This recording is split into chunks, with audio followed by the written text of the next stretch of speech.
جب جادوگری کا فن عروج پہ آیا اور گھر گھر جادوگر اپنے فن کا مظاہرہ کرنے لگے تو اللہ نے حضرت موسیٰ علیہ السلام کو کرشماتی عصا عطا کیا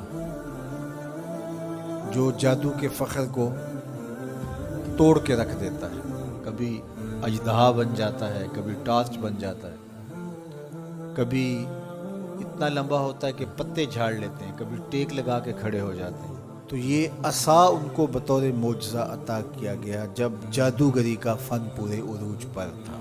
موسیقیت کا جب بانکپن آیا اور موسیقی کے ذریعے لوگوں کو مسحور کیا جانے لگا تو اللہ نے حضرت داؤد علیہ السلام کو وہ آواز کا جمال عطا کیا کہ جب وہ زبور پڑھتے تھے تو اڑتے پرندے رک جاتے تھے. ایسا حسن عطا کیا.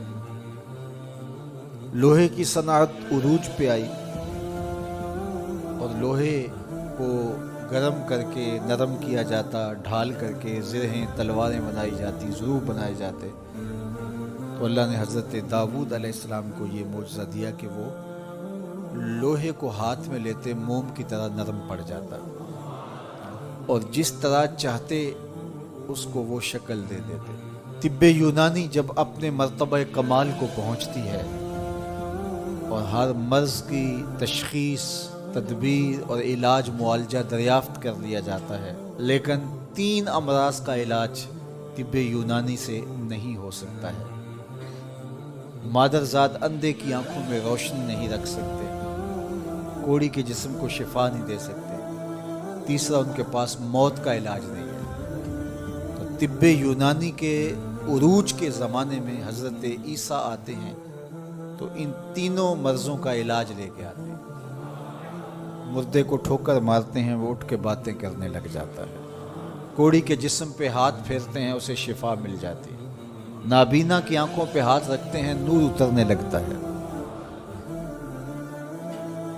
مصر کے کوچہ و بازار میں جب حسن والوں کے حسن کے چراغ جلنے لگے اور ایک سے بڑھ کر ایک حسین دل لبھانے لگا، ان کی عشوہ ترازیاں نیندیں اچاٹ کرنے لگیں، تو اللہ نے حسن و جمال کے زمانے میں حضرت یوسف علیہ السلام کو معجزہ جمال دے کے بھیجا. اور جب ان کے جمال کا، حسن کا چراغ روشن ہوا تو سارے دیے بجھ گئے، اور جنہیں ناز تھا اپنے حسن پہ وہ اپنی انگلیاں کاٹتے ہوئے دکھائی دیتے. تو ہر دور میں ایسا ہوا. آپ انبیاء کی تاریخ پڑھتے جائیں اور ان کے معجزات دیکھتے جائیں، اور اس دور کا عروج اور بانکپن آپ کو جو ملے گا، معجزہ اس کا توڑ آپ کو نظر آئے گا. جب میرے اور آپ کے آقا و مولا تشریف لائے تو زبان و بیان کا عروج تھا، قرآن دیا گیا. قرب قیامت میں انسانی ارتقاء اور مادی ترقی اور اپالو یازدم کے ذریعے چاند پر جانے کی باتیں ہونی تھی اور لوگوں نے مریخ پر جانے کی تیاریاں کرنی تھی. تو اللہ نے اپنے محبوب کو دوسرا بڑا معجزہ معراج عطا کیا کہ دنیا الٹی چھلانگیں بھی لگاتی پھرے، وہاں کسی کا خیال بھی نہیں پہنچ سکتا جہاں محمد عربی کے قدم پہنچ گئے.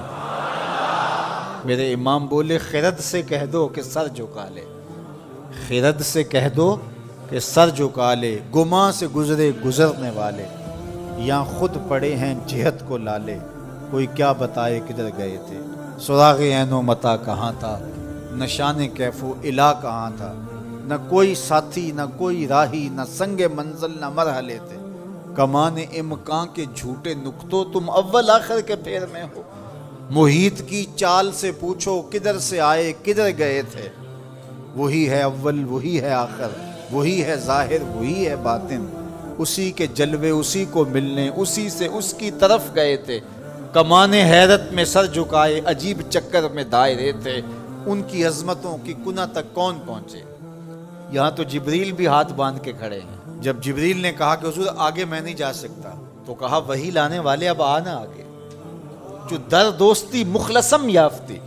جب دوستی میں تو نے مجھے مخلص پایا ہے تو پھر راستہ کیوں چھوڑ رہا ہے.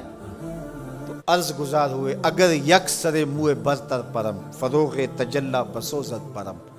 لو دنو تو خط وطن لہ ترک تو، اس سے آگے میں بڑھ ہی نہیں سکتا، اگر ایک قدم بھی آگے بڑھوں تو جل کے راکھ ہوتا ہوں۔ جہاں جبریل بھی پیچھے رہ گئے، ملائک بھی پیچھے رہ گئے، کوئی فلک تے رہ یار گیا، کوئی جا سدرہ تے ہار گیا، ایک کالیاں زلفاں والا سی جڑا عرش تو بھی لنگ پار گیا، کوئی حد ہے ان کے عروج کی بلغ العلا بے کمال۔